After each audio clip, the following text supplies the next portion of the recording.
আসসালামু আলাইকুম সবাইকে। নাইম সিলভার্সের পক্ষ থেকে আপনাদের সবাইকে স্বাগত জানাচ্ছি। আমি নাইম আছি আপনাদের সাথে। সো বেসিক্যালি তোমরা থাম্বনেল দেখে বুঝতে পারছো আজকে আমরা কি শিখতে যাচ্ছি। তোমরা যারা নবম দশম শ্রেণীতে পড়ছো, তোমাদের পদার্থবিজ্ঞান বইয়ের সবচেয়ে গুরুত্বপূর্ণ চ্যাপ্টারগুলোর মধ্যে একটি এবং আমার ফেভারিট চ্যাপ্টারগুলোর মধ্যে একটি কাজ শক্তি ক্ষমতা অধ্যায় নিয়ে এই অধ্যায় নিয়ে আজকে আমরা আলোচনা করতে যাচ্ছি। এবং মাত্র 10 মিনিটের ভিতরে আমরা এই চ্যাপ্টার ফুল কনসেপ্ট, বেসিক যা কিছু আছে সবকিছু আমরা ইনশাআল্লাহ কভার করার চেষ্টা করব। এন্ড তোমাদেরকে এতটুকু ইনশিওর করতে পারি, আজকের 10 মিনিট বা এই সম্পূর্ণ ভিডিওটা যদি তোমরা দেখো, তোমাদের মনে বা তোমাদের মধ্যে আর কখনো এই চ্যাপ্টার নিয়ে ভয় থাকবে না ইনশাআল্লাহ। এবং তোমারও আমার মতো এই চ্যাপ্টারটা তোমার কাছেও ফেভারিট চ্যাপ্টার হিসেবে গণ্য হবে আশা করি।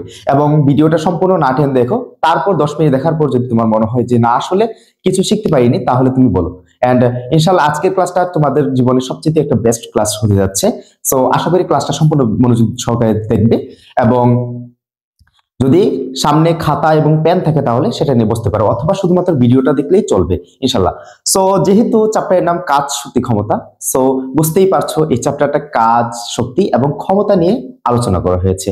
সো বেসিক্যালি আমরা এই চ্যাপ্টারের কাজ শক্তি এবং ক্ষমতা নিয়ে আলোচনা করব, এন্ড চেষ্টা করব তোমাদের কাছে সবচেয়ে সহজভাবে উপস্থাপন করার জন্য, যাতে করে তোমরা যে পদার্থবিজ্ঞানটাকে যে নাম শুনলে যে ভয় পাও, সে ভয়টা যাতে তোমাদের মধ্যে আর না থাকে। এবং আজকের ক্লাসটা করার পর তোমরা আসলে নিজে থেকে বলতে বাধ্য হবে, অথবা নিজেই ফিল করতে পারবে যে আসলে পদার্থবিজ্ঞানের মতো পদার্থবিজ্ঞানের মতো এমন একটা বিষয়টাকে যে এত মজার ভাবে এবং এত সুন্দরভাবে এত সহজভাবে শেখা যায়, সেটা তোমরা হয়তো বা আগে জানতে না। সো আশা করি সম্পূর্ণ ভিডিওটা দেখবে। সো আমরা ক্লাসটা শুরু করতে পারি। বিসমিল্লাহির রহমানির রহিম। সো যেহেতু প্রথমে আছে আমাদের কাজ, তাহলে কাজ সম্বন্ধে একটু আলোচনা করি। দেখো, আমরা সাধারণত যা কিছুই করি সবকিছুই কাজ। তুমি যদি দাঁড়িয়ে থাকো সেটাও কাজ, তাকিয়ে থাকো সেটাও কাজ, তুমি যা কিছুই করো না কেন সেটাই কাজ। এখন ধরো আমরা ছোটবেলায় কি করতাম, যখন আব্বু বাইরে থাকতো, সাধারণত আম্মুর সাথে ফ্রি থাকি আমরা সবাই, এত ভয় পাই না। যখন আব্বু বাইরে থাকে তখন আমরা কি করি, পড়ি না বা শয়তানি করি বা অন্য কিছু করি, ঠিক না? যখন আব্বু বাসায় আসে অথবা যখন এসে দরজায় কড়া নাড়ে, তখন আমরা কি করি, দৌড়ে গিয়ে পড়তে বসি। তখন আব্বু এসে দেখে কি করে, যে আমরা পড়তেছি, তাহলে আব্বু মনে মনে বলে যে না, একটা কাজ করছে, আসলে খুব ভালো কাজ করছে। আসলে পদার্থবিজ্ঞান কিন্তু আমি যেই কাজগুলোর কথা বললাম, একটা করেও কিন্তু কাজ বলেন। তাহলে ভাইয়া, তাহলে কাজ কোনগুলাকে বলে? তাহলে তোমার মনে অবশ্যই প্রশ্ন জাগতে পারে যে আসলে কি পদার্থবিজ্ঞান একরকম কাজকে ইন্ট্রোডিউস করে আর বাস্তবিকভাবে অন্যরকম ভাবে ইন্ট্রোডিউস করে? হ্যাঁ, অবশ্যই ভাইয়া, সেটাই এরকমই। ধরো, বিজ্ঞান বা সায়েন্স কিন্তু ভূত বা জিন বিশ্বাস করে না, বাট আমরা বাস্তবিকভাবে বা ইসলামিক দৃষ্টিতে যদি দেখি, অবশ্যই ভূত এবং জিন আছে। সো এই ক্ষেত্রে একটু মতদ্বন্দ্ব থাকতে পারে। সো পদার্থবিজ্ঞান এবং বাস্তবিক ক্ষেত্রে কাজের ক্ষেত্রেও একটু মতদ্বন্দ্ব আছে। তাহলে সেই বিষয়টা আমরা একটু ক্লিয়ার করি। বাস্তবিকভাবে তো আমরা কাজ জানি, যেহেতু পদার্থবিজ্ঞানের ক্লাস, তাহলে আমরা পদার্থবিজ্ঞান অনুসারে কাজটা শিখবো খুবই সহজ ভাবে ভাই। হ্যাঁ, দেখো, ধরো আমি যদি তোমাকে এখানে দাঁড়িয়ে দাঁড়িয়ে না পড়িয়ে হেঁটে হেঁটে পড়াতাম, লাইক এইভাবে হেঁটে হেঁটে পড়াতাম, তখন পদার্থবিজ্ঞান সেটাকে কাজ বলে আমাদের কাছে ইন্ট্রোডিউস করতো বা কাজ হিসেবে গণ্য হতো। সো আমরা বেসিক্যালি কি বুঝলাম, আমরা বুঝলাম যে আসলে অবশ্যই কাজ হতে হলে বস্তুর স্মরণ করতে হবে, এবং অবশ্যই আমি যে হাঁটছি, অবশ্যই কি বল প্রয়োগ করতে হচ্ছে না? তাহলে অবশ্যই কি করতে হবে, বল প্রয়োগ করতে হবে, সাথে সাথে কি হতে হবে, অবশ্যই অবশ্যই স্মরণ করতে হবে। তুমি ধরো বল প্রয়োগ করলা কিন্তু স্মরণ হল না, তাহলে কি হবে না, এটা পদার্থবিজ্ঞানের ভাষায় সেটাকে কাজ বলবে না, ঠিক আছে? তাহলে আমি যে ছোট্ট একটা উদাহরণ দিই তোমাদেরকে, আরো সহজে তোমরা বুঝে যাবা। ধরো এই জায়গার মধ্যে একটা পাথর আছে। সো তুমি যদি চাও পাথরটাকে ধরো এই দিকে ধাক্কা দিলে, হ্যাঁ, তুমি এটার উপরে এফ বল প্রয়োগ করলে, সো দেখা যাচ্ছে যে সেইখানে সে এস পরিমাণ দূরত্ব অতিক্রম করলো, অর্থাৎ এস পরিমাণ সরণ হলো। হ্যাঁ, তাহলে কাজটা কতটুকু হলো, বল এবং সরণের গুণফল কি বলা হয়, কাজ। আর কাজকে ডাব্লিউ দ্বারা প্রকাশ করা হয়, ওয়ার্ক ডাব্লিউ দ্বারা প্রকাশ করা হয়। সুতরাং আমরা পাচ্ছি কি, ডাব্লিউ সমান কি হচ্ছে ভাইয়া, ডাব্লিউ সমান এফএস। তাহলে এইটাই হচ্ছে কাজের মেইন সূত্র। এখন তোমরা অনেক সময় বলতে পারো, আমরা তো অনেক সূত্র দেখছি। হ্যাঁ, অবশ্যই অনেক সূত্র আছে, তবে এটাই হচ্ছে মেইন সূত্র। এখন আমরা এটা থেকে আমরা অনেক সূত্রগুলো তোমাদের যেগুলো আছে সেগুলো বের করে দেখাচ্ছি, নো টেনশন। হ্যাঁ, দেখো, আমরা জানি এফ সমান এম এ, হ্যাঁ, আবার জানি এফ সমান এম জি, জানি না? হ্যাঁ, অবশ্যই জানি। তাহলে আমি যদি ডাব্লিউ সমান এফ এস, এফ এর জায়গায় যদি আমি এম এ বসাই দিই, তাহলে কি এম এস হয় না? এটা একটা সূত্র। তারপরে হচ্ছে কি, ডাব্লিউ সমান আমি যদি এফ এর জায়গায় এম জি বসিয়ে দিই, তাহলে কি হচ্ছে ভাইয়া, এম জি। আর এস না লিখে আমরা এইচ লিখবো। এখন বলবে এইচ কোথা থেকে আসলো? সরণ মানি ভাইয়া, সরণ মানি সোজা, হ্যাঁ, সরণ মানে সোজা, আর যেহেতু উচ্চতা আমরা সোজা বা খাড়াভাবে আমরা করি, লম্বভাবে মাপি, তাহলে সেক্ষেত্রেও উচ্চতা এক ধরনের সরণ, সেক্ষেত্রে এই জায়গায় আমরা এইচ লিখতে পারি। তাহলে ভাইয়া এগুলা হচ্ছে কাজের অর্থাৎ কৃতকাজের ফর্মুলা বা সূত্র। আচ্ছা, তাহলে আরো আছে, বলবা যে ভাইয়া তাহলে তো আমরা মাইনাস কাজ তো পড়ছি বা জানি, ওইটা একটু বলেন। হ্যাঁ, অবশ্যই বলছি। ধরো তুমি এই পাথরটাকে চাচ্ছ ওই দিকে নিতে, কিন্তু পাথরটা সত্যি তোমার বলের চাইতে অনেক বেশি, যার কারণে সে ওই দিকে না গিয়ে তোমার দিকে আসছে। তাহলে কি কাজটা কি উল্টো হচ্ছে না? এই যে উল্টো হচ্ছে সেটাকেই বলা হবে মাইনাস কাজ। তাহলে মাইনাস কাজের ক্ষেত্রে কি হবে? F is equal to minus F S. এখন ভাইয়া মনে রাখবে, কখনোই কিন্তু কাজ মাইনাস হয় না। বয়স, কাজ বা এই যে দৈর্ঘ্য, উচ্চতা, এগুলো কখনোই মাইনাস হয় না। তাহলে মাইনাস দ্বারা কি বোঝায়? আসলে মাইনাস দ্বারা ভাইয়া বোঝায় শুধুমাত্র যে তুমি চাইতেছো ওই দিকে নিতে, তবে তুমি ওই দিকে নিতে পারতেছো না, তোমার কাজটা বিপরীত দিকে হচ্ছে, সেক্ষেত্রে মাইনাস বোঝায়। কাজ কখনোই মাইনাস হয় না। মাইনাসটা শুধুমাত্র কি বোঝায় ভাইয়া? দিক বোঝায়। তাহলে কাজ সম্বন্ধে আর কোন প্রশ্ন থাকার কথা না। তাহলে কাজ জিনিসটা আমরা বুঝছি। তাহলে মেইন থিমটা কি এটার মধ্যে? মেইন থিমটা হচ্ছে পদার্থবিজ্ঞানের ভাষায় কাজ হতে হলে অবশ্যই বল প্রয়োগ করতে হবে এবং অবশ্যই স্মরণ করতে হবে। স্মরণ না ঘটলে শুধুমাত্র বল প্রয়োগ করলে কিন্তু কাজ হবে না। যদি তুমি যেদিকে বল প্রয়োগ করতেছো ওইদিকে যদি কাজ হয় সেটাকে বলা হয় ধনাত্মক কাজ। তুমি যেদিকে বল প্রয়োগ করতেছো এর বিপরীত দিকে কাজটা হলে সেটাকে বলা হয় ঋণাত্মক কাজ। তাহলে আমরা যদি কাজের ডেফিনিশনটা একটু বলি, তাহলে সেক্ষেত্রে দাঁড়ায় যে আসলে কোন বস্তুর উপর বল প্রয়োগ করার ফলে বস্তুর স্মরণ এবং বলের যে গুণফল, সেটাকে বলা হয় ভাইয়া কাজ। মুখস্থ না, বুঝে বুঝে পড়বা। ওকে, সো কাজ জিনিসটা নিয়ে আশা করি আর কোনো প্রশ্ন থাকার কথা না। হ্যাঁ, কাজের একক আছে। এককটা কি? কাজের একক হচ্ছে ভাইয়া তোমার জুল। হ্যাঁ, জুল। আর মাত্রাটা কি? মাত্রাটা হচ্ছে তোমার M L square T inverse two. ঠিক আছে, এখন দেখো এককটা জুল। এখন একক অনেকে বুঝে না। আচ্ছা, তুমি যদি বাজারে গিয়ে বলো আমাকে 500 পেঁয়াজ দেন, বা ধরো আমাকে গিয়ে বললা তুমি আমাকে 500 চাল দেন, 500 কি দিবে? 500টা চাল কি গুনে গুনে দিবে তোমার? তুমি তো বলতে হবে আমাকে 500 গ্রাম চাল দেন, 500 কেজি চাল দেন। এই যে কেজি বলতেছে বা গ্রাম বলতেছে, এটাই একক না? এই কাজের ক্ষেত্রেও সেটাই একক। সো আশা করি কাজ নিয়ে আর কখনোই তোমার কোনো প্রশ্ন জাগবে না, বা কাজটা আসলে কি সেটা তোমার আর মুখস্থ করতে হবে না, এবং পদার্থবিজ্ঞান ভাষায় কি বলে খুবই সহজভাবে তোমরা বুঝতে পারছো আশা করি। এখন আমরা দ্বিতীয় টপিকসে চলে যাচ্ছি, সেটা হচ্ছে শক্তি। এখন ভাইয়া আমরা জানি অনেক ধরনের শক্তি আছে, যেমন ধরো তড়িৎ শক্তি, চৌম্বক শক্তি, আলোক শক্তি, শব্দ শক্তি, অনেক ধরনের শক্তি আছে। তবে বেসিক্যালি তোমাদের এই চ্যাপ্টারটার মধ্যে ভাইয়া যান্ত্রিক শক্তি সম্বন্ধে আলোচনা করা হয়েছে। সুতরাং আমরা যান্ত্রিক শক্তি সম্বন্ধে ভালোভাবে আলোচনা করব এবং সেটা খুব সহজভাবে আমরা বোঝার চেষ্টা করবো যে আসলে বিষয়টা কি। ঠিক আছে, সো যান্ত্রিক শক্তি কয় ধরনের? যান্ত্রিক শক্তিকে তোমার কয় ভাগে ভাগ করা যায়? 2 ভাগে ভাগ করা যায়। একটা হচ্ছে কি ভাইয়া? একটা হচ্ছে তোমার গতিশক্তি, অন্যটা হচ্ছে তোমার কি? বিভব শক্তি। গতিশক্তি আর বিভব শক্তি। ঠিক আছে, একটা গতিশক্তি আর একটা কি? বিভব শক্তি। এখন দেখো আমরা গতিশক্তি বিভব শক্তি জিনিসটা আসলে বাস্তবিকে কি বোঝায় সেটা আমরা একটু আলোচনা করি বা বোঝার চেষ্টা করি। মুখস্থ না ভাইয়া, আমরা বুঝে বুঝে করবো। তাই আমি যদি তোমাকে খুব সহজ একটা উদাহরণ দিই, আমি যখন অফলাইনে ক্লাস নিই তখন যে উদাহরণটা দিয়ে আমি স্টুডেন্টকে বোঝাই, সবসময় আমি এটাই অ্যাপ্লাই করি। এটা দিয়ে অনেক ক্ষেত্রে মানে অনেক বেনিফিট পাওয়া যায় এবং খুব সহজে এটা কি করা যায়, মনে রাখা যায়। ধরো তুমি যদি ছেলে হও তাহলে তুমি আর তোমার ফ্রেন্ড একসাথে বসতো, বন্ধু। যদি তুমি মেয়ে হও তাহলে তুমি তোমার বান্ধবীর সাথে বসছো।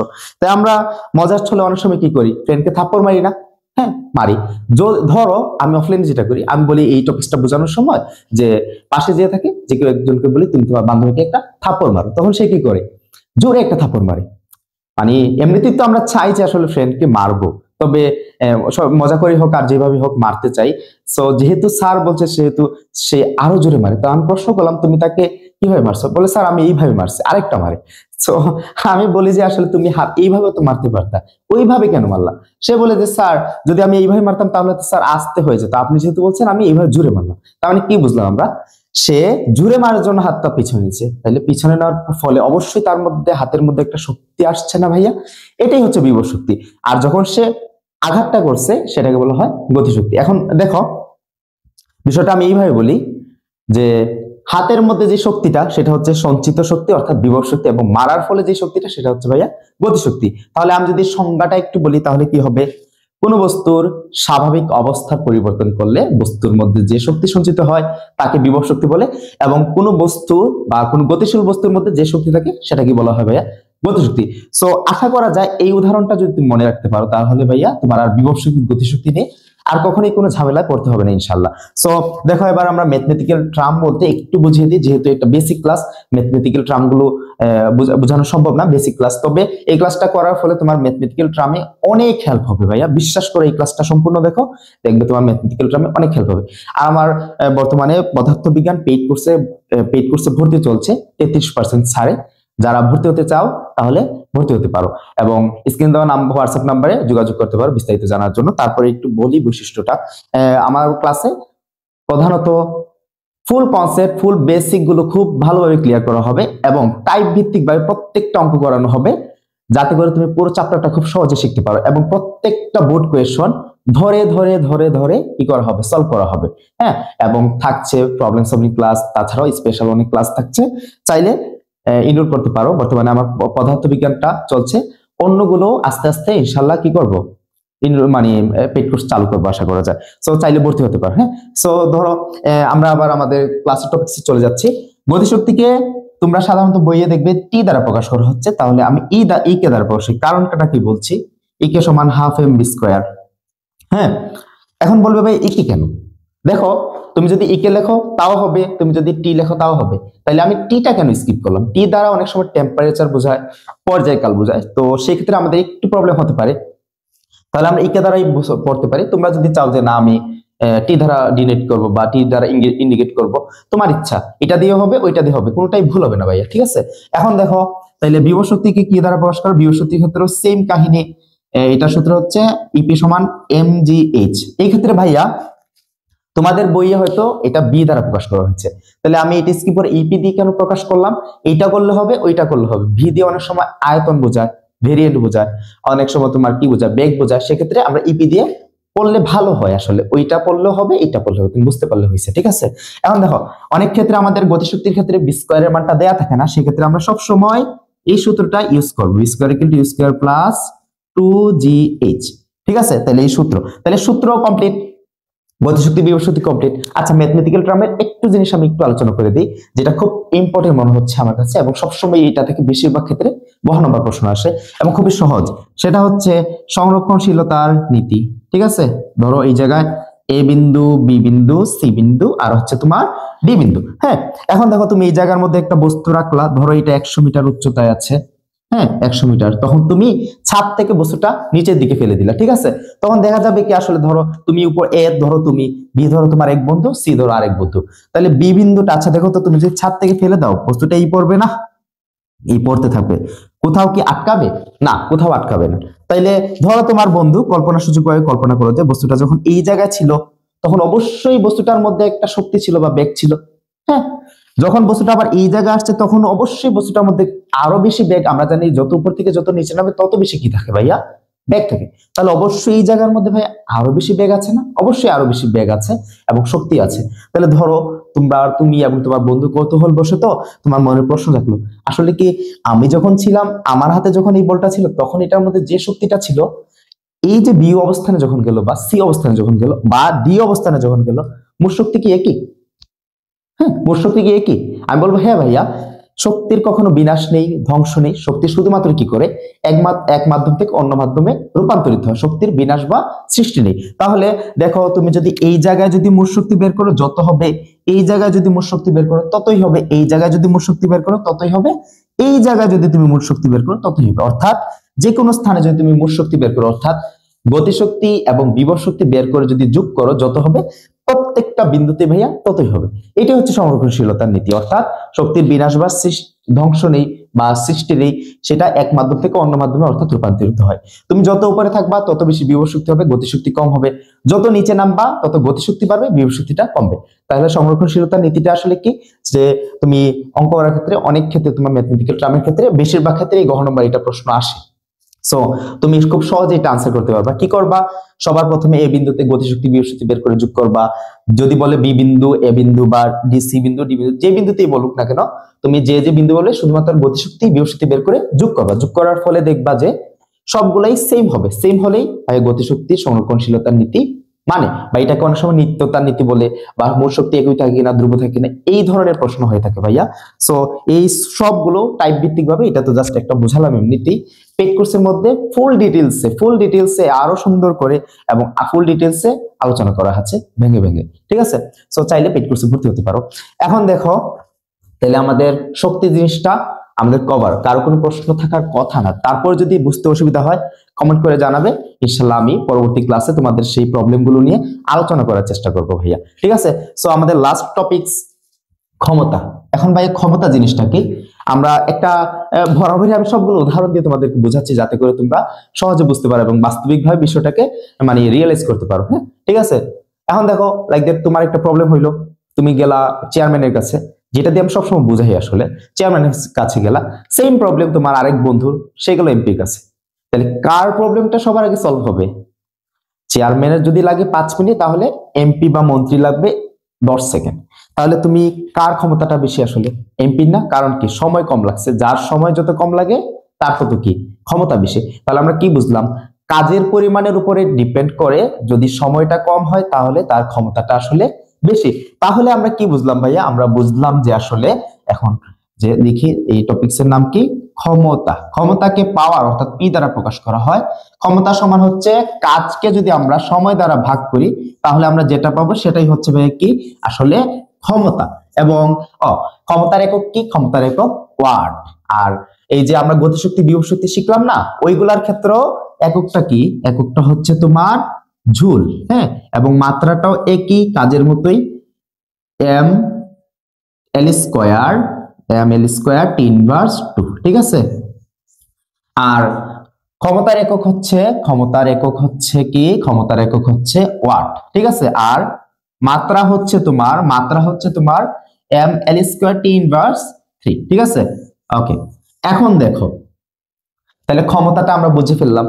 ক্ষমতা দিয়ে কিন্তু অনেক ধরনের প্রশ্ন আসে ভাইয়া, হ্যাঁ। তার মধ্যে সবচেয়ে ইম্পর্টেন্ট যে প্রশ্নটা, সেটা গহ নম্বরের মধ্যে বেশিরভাগ ক্ষেত্রে আসে, সেটা হচ্ছে কর্মদক্ষতা। তাহলে কর্মদক্ষতা, তাহলে এখন আমরা কর্মদক্ষতা একটু বুঝি। আসলে কর্মদক্ষতা জিনিসটা আসলে কি?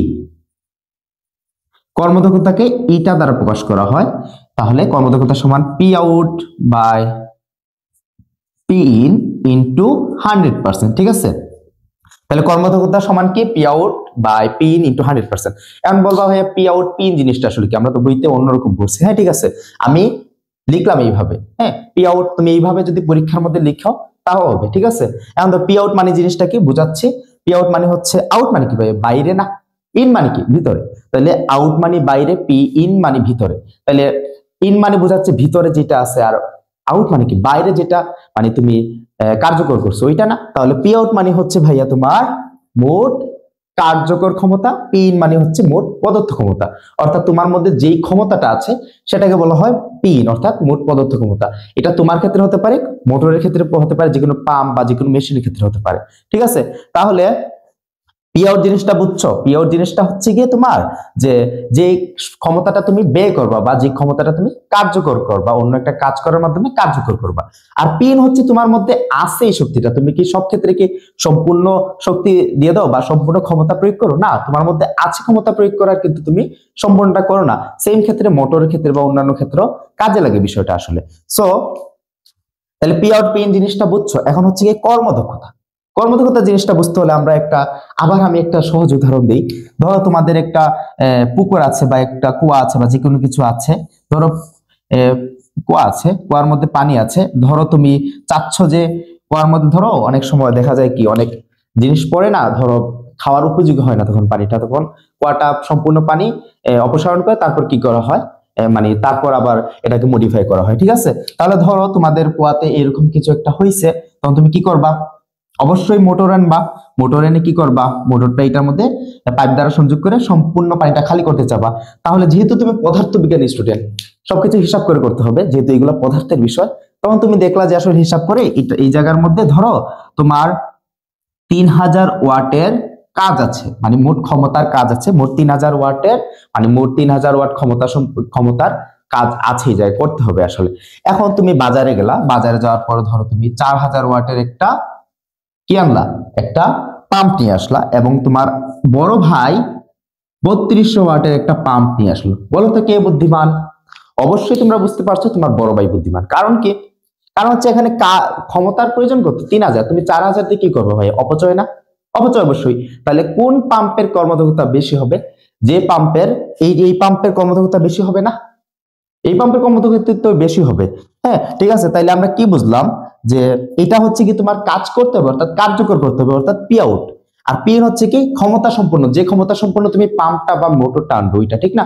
তাহলে আমরা বুঝতে পারলাম যে পাম্পের কর্মদক্ষতা অর্থাৎ না সরি যে পাম্পের পি আউটের মান এবং পি ইন এর মানের মধ্যে যত কম পার্থক্য থাকবে তাদের কর্মদক্ষতা তত বেশি, এবং যে পাম্পের পি আউট এবং পি ইন এর মানের মধ্যে যত বেশি পার্থক্য থাকবে তাদের কর্মদক্ষতার মান তত কম, এবং কর্মদক্ষতার কোনো একক নেই, সেটা পার্সেন্ট হিসেবে ইউজ করা হয়। ঠিক আছে।